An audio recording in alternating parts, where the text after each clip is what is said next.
Hello everyone, welcome to my YouTube channel job aspirant.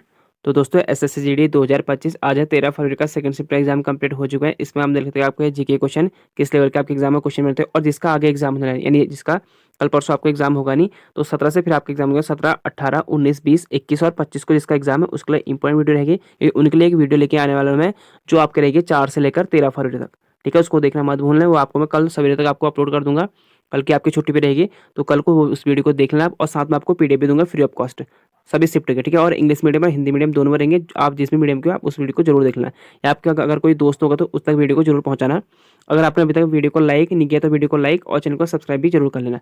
तो आज के क्वेश्चन स्टार्ट करते हैं। अगर आपको इसकी पीडीएफ चाहिए तो आपको लिंक डाल दूंगा मैं डिस्क्रिप्शन में, आप वहाँ से डाउनलोड कर लेना इस वाली पीडीएफ को। ठीक है, तो 13 फरवरी का सेकंड शिफ्ट क्वेश्चन मिले थे। पहला है 2024 में सशस्त्र सीमा बल का महानिदेशक कौन है?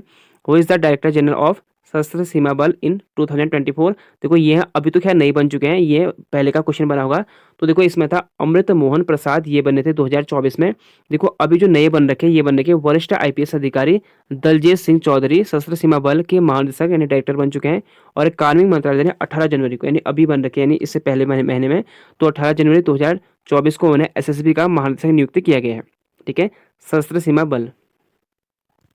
अगला क्वेश्चन है फिर, प्रति व्यक्ति आय 2023 में भारत का सबसे गरीब राज्य कौन है? पर capital income which is the poorest state in India in 2023? तो बिहार इसमें सबसे ज़्यादा पुअर है, और काफ़ी स्टूडेंट के इसमें बिहार ऑप्शन में नहीं था, तो बिहार नहीं होगा तो झारखंड होगा। ठीक है, देखो सबसे पुअर था इसमें बिहार, फिर उत्तर प्रदेश, फिर झारखंड। अब देखना कि आपके ऑप्शन में क्या थे। देखो प्रति व्यक्ति आय के हिसाब से बिहार साल 2023-24 में भारत का सबसे गरीब राज्य है, वही उत्तर प्रदेश दूसरे नंबर पर है। और हम अगर क्रम के हिसाब से लगाएं तो बिहार पहले नंबर पर है, उत्तर प्रदेश सेकंड पर और झारखंड तीसरे पर। आप देखना कि आपके ऑप्शन में क्या थे, क्योंकि पेपर तो आपने दिया है, मुझे तो सिर्फ क्वेश्चन मिले हैं। तो देखो ये आपको हो जाएगा गरीब राज्य में सबसे ज़्यादा शामिल है 3 राज्य। और अमीर अगर पूछे, देखो अभी तक अमीर नहीं पूछा गया है। आने वाले एग्जाम में आपको क्वेश्चन बन सकता है, क्योंकि अभी तो आपके लंबे एग्जाम चलने हैं। तो आने वाले एग्जाम में आपको क्वेश्चन बन सकता है कि सबसे ज़्यादा अमीर कौन है। तो अगर केंद्र शासित प्रदेश पूछेगा तो दिल्ली हो जाएगा, राज्य पूछेगा तो तेलंगाना हो जाएगा। ठीक है, दिल्ली, तेलंगाना, कर्नाटक प्रति व्यक्ति आय के मामले में भारत के सबसे अमीर राज्यों में से शामिल है, जिसमें दिल्ली की प्रति व्यक्ति आय जो है बाकी राज्यों की तुलना में सबसे ज्यादा है। दिल्ली की सबसे ज्यादा है। तेलंगाना भारत का सबसे युवा राज्य, यह भी सबसे अमीर राज्य में शामिल है। ठीक है, सबसे युवा राज्य कौन है? तेलंगाना। ये भी इंपॉर्टेंट है, आने वाले एग्जाम में आपके अपकमिंग एग्जाम एसएससी जीडी के 17 तारीख, 18, 19, 20, 21 और 25 को एग्जाम में पूछे जा सकते हैं। अगला क्वेश्चन पूछा गया फिर आपके, तितास साधु किस खेल से संबंधित है? तो Titas Sadhu is related to which sports? तो क्रिकेट से। काफी बन रहे आपके, देखो इस टाइप के क्वेश्चन। क्रिकेट तो आपके ऐसा कोई शिफ्ट नहीं होगा जिसमें लगभग लगभग हर एक शिफ्ट में आपके क्रिकेट से, यानी भले आईपीएल हो, आईसीसी टूर्नामेंट हो, या एशिया गेम हो, या रणजी हो, कोई भी हो, आपके क्रिकेट से हमेशा क्वेश्चन कुछ ना कुछ तो बना ही है, या उनसे संबंधित व्यक्ति। तो क्रिकेट के अगर आपको नॉलेज है तो आप इसको आराम से कर सकते हो। ठीक है, ये तितास इसलिए क्वेश्चन बनाया क्योंकि इन्होंने जो है एशिया गेम में बहुत अच्छा किया था इस बार। तो तितास एक दाएं हाथ के तेज गेंदबाज हैं। तितास साधु के बारे में कुछ जान लेते हैं हम इसके बारे में। तो देखो ये 29 सितंबर 2004 को पश्चिम बंगाल के चिनसुरा में हुआ था इनका जन्म। उनके पिता रणदीप साधु एक पूर्व एथलीट हैं और एक अकादमी भी यानी एकेडमी चलाते हैं। बचपन में तितास को तैराकी, स्प्रिंट और एथलेटिक्स में लगाव था।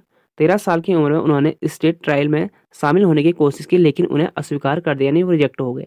16 साल की उम्र में बंगाल की सीनियर टीम में जगह मिली और अंडर 19 2023 महिला टी20 विश्व कप जीतने वाली भारतीय टीम की हिस्सा थी। और 2023 एशियाई खेलों में भारत को स्वर्ण पदक दिलाने में अहम भूमिका निभाई थी। और स्वर्ण पदक कहाँ, एशियाई खेल कहाँ हुए थे? हांगजोंग हुए थे, चीन में। ये भी एग्जाम में क्वेश्चन बन चुका है कि कहाँ हुए थे? चीन में हुए थे, हांगजोंग में। तो भारत ने इसमें जो है मेडल जीता, गोल्ड मेडल। और 2023 एशियाई खेलों के फाइनल में श्रीलंका के खिलाफ उन्होंने एक गेंदबाज के रूप में अहम भूमिका निभाई थी। अगला क्वेश्चन है, प्रार्थना समाज के संस्थापक कौन थे? वो वॉज द फाउंडर ऑफ प्रार्थना समाज? तो इसके थे आत्माराम पांडुरंग। प्रार्थना समाज की स्थापना जो की थी आत्माराम पांडुरंग, महादेव गोविंद रानडे और इतिहासकार आर जी भंडारकर ने 31 मार्च 1867 को बॉम्बे, अब उसका नाम मुंबई हो चुका है। यह एक हिंदू सुधार समाज था। और प्रार्थना समाज के जो उद्देश्य थे मेन थे, एक तो जाति प्रथा का विरोध करना था, बाल विवाह को रोकना था, और विधवा पुनर्विवाह को प्रोत्साहित करना, यानी कोई भी विधवा हो तो दोबारा शादी के लिए उसको प्रोत्साहित करना था। महिला शिक्षा को बढ़ावा देना था और धार्मिक कट्टरता का विरोध करना था। किसका? प्रार्थना समाज का। एग्जाम में आगे ये भी बन सकता कि आपके इसके अन्य नाम कौन कौन थे। तो एक थे महादेव गोविंद रानडे और आर जी भंडारकर, ये दो भी थे, इंपॉर्टेंट है। अगला क्वेश्चन देखो, ये मुझे लग रहा था कि इस बार अभी तक इससे एक क्वेश्चन भी नहीं बना था। अब इससे देखो आने वाले शिफ्ट में यहाँ से भी क्वेश्चन आपके बनेंगे। कर्ण राजवंश के संस्थापक कौन थे? कल आपके शास्त्रीय घराने से क्वेश्चन बनते हैं, आपके एग्जाम में वहाँ से क्वेश्चन बन सकते हैं क्योंकि अभी नई टॉपिक बन रखे हैं। तो कर्ण राजवंश के संस्थापक कौन थे? Who was the founder of the Kanva dynasty? तो वासुदेव थे। तो यहाँ से आपके आप आज के क्वेश्चन बन चुका है पहला, मुझे लग रहा है कि आने वाले एग्जाम में आपके इससे जरूर क्वेश्चन बनेगा, ठीक है। तो आपको क्या करना है, सभी राजवंश और उनके संस्थापक पढ़ के जाना है। ये आपको लूसेंट के बुक में मिल जाएंगे, मैंने भी करा रखा है। नहीं तो आपको लूसेंट के अगर आप प्राचीन भारत का निकालोगे तो आपको वहाँ जब आप हिस्ट्री पढ़ोगे तो आपको वहाँ देखने को मिल जाएंगे सभी डायनेस्टी और उनके संस्थापक और राजधानी, ठीक है। बाकी मैंने यहाँ पर कराई रखी है आपको, इनको आप देख लो, इसका स्क्रीनशॉट भी ले सकते हो। राजवंश संस्थापक और राजवंश संस्थापक, ठीक है। जैसे हरेक वंश का बिंबिसार हो गया, नंद वंश का पद्मनाभ नंद हो गया, मौर्य चंद्रगुप्त मौर्य, ये तो बन चुका है एग्जाम में, गुप्त का श्रीगुप्त, पाल वंश का गोपाल, ये भी बन चुका है, पल्लव वंश का शिव विष्णु, राष्ट्रकूट का दंतदुर्ग, चालुक्य पुलकेशन प्रथम, चालुक्य कल्याणी तेलव द्वितीय, चोल वंश विजयलाम, सेन सामते सेन हो जाएगा, चौहान का वासुदेव वासुदेव हो जाएगा, ठीक है। चंदेल नन्नुक, गुलाम का कुतुबुद्दीन ऐबक, ये एग्जाम आज का बनाया, ठीक है। कर्णवंश चौहान आपका एक ही था, सेदवंश खिजर खान, लोधी बहलोल, विजयनगर साम्राज्य हरिहर बुक्का, बहमनी हसन गंगू। तो यही सभी इंपॉर्टेंट है आपके एग्जाम में। बाकी ये तो खैर कुछ ही हैं, बाकी मैंने आपको करा रखे 150 क्वेश्चन आसपास कराएंगे, ये तो खैर कम होंगे, तो उसमें आपको एक क्वेश्चन भी नहीं छूटेगा, आप इनको भी देख सकते हो, ठीक है। अगला क्वेश्चन है फिर, भारतीय संविधान के 14 साल के कम उम्र के बच्चों को कारखानों और खदानों में काम करने से रोकने का प्रावधान किस अनुच्छेद में है? In which article of the Indian constitution there is a provision to prevent child below 14 year of age from working in factories and mines? तो ये अनुच्छेद 24 में इसका उल्लेख किया गया। इंपॉर्टेंट क्वेश्चन, मैं आपसे स्टार्टिंग है तो आर्टिकल तो आपको याद होनी चाहिए, ऐसा कोई शिफ्ट नहीं होगा जहां आपके एक आर्टिकल नहीं पूछा है। हर एक शिफ्ट में अभी तक आपके एक आर्टिकल तो 101% पूछा ही पूछा गया है। मैंने आपको एक वीडियो 1 से लेकर 395 तक की आपको मैंने आर्टिकल की वीडियो बताई थी, अगर आपको आते हैं तो अच्छी बात है, नहीं तो देख लेना। तो 1 से लेकर 395 तक आपको आर्टिकल लगभग ये है कि 200-250 के आसपास आपको पता होना चाहिए, और 1 से लेकर 80 तक तो आपको कन्फर्म, यहाँ पे ये तो क्या कन्फर्म आपको आनी चाहिए, ठीक है। 1 से लेकर 80 तक तो ये आपको पता होने चाहिए। अगला क्वेश्चन पूछा गया, देखो निम्नलिखित में से कौन सा वेद संगीत से संबंधित है? अगर आप लूसेंट की बुक निकालोगे आपको सबसे पहले ये क्वेश्चन मिल जाएगा, तो इंपॉर्टेंट है इसलिए कहता हूँ कि देखो लूसेंट की बुक बहुत होते हैं, बोलते हैं ना कि लोग के पेपर टफ नहीं है। अगर आप देखो, तुम्हें पता है कि जीके में कोई भी स्टूडेंट जो है 15 16 20 क्वेश्चन तो कोई नहीं कर पाता वहाँ।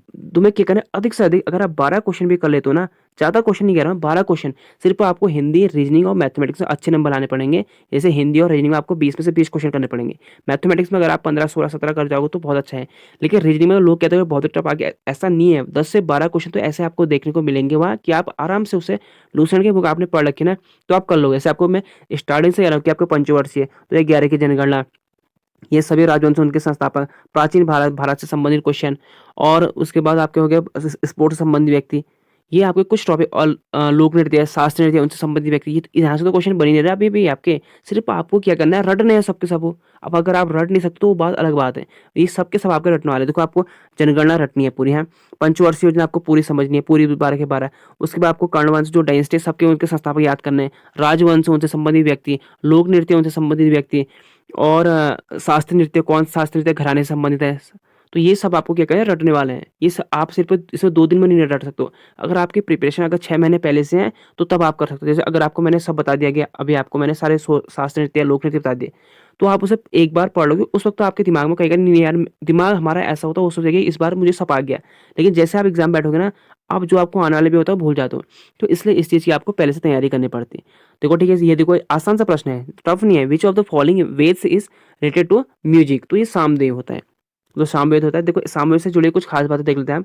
सामवेद चारों वेदों में आकार का सबसे छोटा है, ये भी एग्जाम में क्वेश्चन बन चुका है, लेकिन एसएससी जीडी का नहीं, ये बना है आपके सीएचएसएल के एग्जाम में। सीएचएसएल जब आपको मैं सीएचएसएल करा रहा था ना, जिसका होगा शायद, तो उसको पता है, तो वहां पर एक क्वेश्चन पूछा गया था सामवेद में। देखो एक बात याद रखना, मध्यकालीन भारत से क्वेश्चन नहीं बनते, अब पहले से बनते थे, अब नहीं बनते मध्यकालीन भारत से। मध्यकालीन भारत से मैंने देखा कि कम से कम 5 या 6 साल से मध्यकालीन भारत से ना के बराबर क्वेश्चन बन रहे। आपने देखा होगा कहाँ से बने, प्राचीन से, और आपके मराठा से, और आपके जो बने मैन बन रहा है आपके कहाँ से, फ्रीडम फाइटर, यानी जो आपके आज़ादी का जब जब टाइम था, तो वहीं से आपके अधिकतर क्वेश्चन बन रहे। ठीक है, तो वहीं से आपको पढ़ने की जरूरत है। मध्यकालीन भारत आप छोड़ भी दो तो कोई फर्क पड़ने वाला नहीं। वहां से अभी तक मैंने इतने आपको सीएचएसएल कराया, एमटीएस कराया, ये कराया, एकाध शिफ्ट में क्वेश्चन बन गया तो बन गया वाली बात है।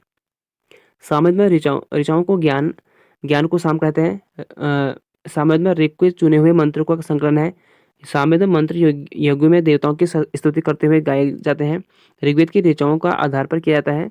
और गंधर्व वेद, सामवेद और उपवेद गंधर्व वेद के अंतर्गत भारतीय संगीत शास्त्र, संगीत राग, सुर, गायन और वाद्य यंत्र से आते हैं। ये हमें आजकल जो है ये प्राचीन भारत के ना इंपॉर्टेंट है, यहाँ से क्वेश्चन ज़्यादा बन रहे हैं, तो इनको हमें नहीं छोड़ना है। जैसे ऋग्वेद, यजुर्वेद, सामवेद और अथर्ववेद, 4 वेद है। सबसे पहले कौन आया था? ऋग्वेद, फिर यजुर्वेद, फिर सामवेद, फिर अथर्ववेद। अब इनसे जुड़े कुछ देख लेते हैं हम। इन वेदों से जुड़े कुछ खास बातें हैं। ऋग्वेद को सबसे प्राचीन वेद माना जाता है। इसमें कई देवी देवताओं की स्तुति में सुप्त है। यजुर्वेद में कर्मकांड से जुड़ा हुआ है, इंपॉर्टेंट, ठीक है। ऋग्वेद किससे संबंधित है? तो इसमें कई देवताओं की स्तुति है। और यजुर्वेद फिर सेकंड में इसमें कर्मकांड से जुड़ा हुआ है और शुक्ल और कृष्ण भाग में बटा हुआ है। और सामवेद जो आज का एग्जाम में क्वेश्चन बना, ये गीत संगीत का प्रावधान है। इसमें ज्यादातर मंत्र ऋग्वेद से ही लिए गए हैं। अथर्ववेद जो लास्ट में आता है, मनुष्य के जीवन में अलग अलग पहलुओं, उपचारों और अद्भुत शक्तियों यानी वर्णन किया गया। जैसे आपके जादू टूना जो आपके हैं वो अथर्ववेद में है। कर्मकांड यजुर्वेद में और ऋग्वेद में क्या है आपके? इससे प्राचीन देवी देवताओं की स्तुति है, ठीक है, यानी जैसे आपके पूजा वाले होते हैं। अथर्ववेद में विज्ञान, आयुर्वेद, ज्योतिषी, गणित, रासायनिक संगणन विज्ञान, भूगर्भ विज्ञान और भूत प्रेतों से जुड़े जानकारी मिलती है। यानी आपको जो मैं कह रहा था आपको, यानी जादू टूना वाले वो अथर्ववेद में देखने को मिलते हैं। वेदों में ब्रह्मा, ईश्वर, देवता, ब्रह्मांड ब्रह्मांड ज्योतिष, गणित, रासायनिक औषधि, प्रकृति, खगोल, भूगोल, धार्मिक नियम, इतिहास, संस्कार, रीति रिवाज आदि विषय से जुड़ा जानकारी देता है। कौन सा? वेद। तो इंपॉर्टेंट है। तो ये थे आपके इसमें से संबंधित क्वेश्चन। आप अगला देख लेते हैं। तो ये थे आपके जीके क्वेश्चन जितने मुझे मिले, मैंने आपके सामने रखे हैं। अगर देखो आज आपके लिए आएगी एक वीडियो आएगी जिसका आपके रहेगा 4 से लेकर 13 तक की, आपको मैं पूरी कंप्लीट कराऊंगा, ठीक है। तो उसको देखना ना भूलें, जिसका आगे एग्जाम है। अगर आपका दोस्त कोई है तो उसको वीडियो जरूर भेजें। तो मिलता है आपको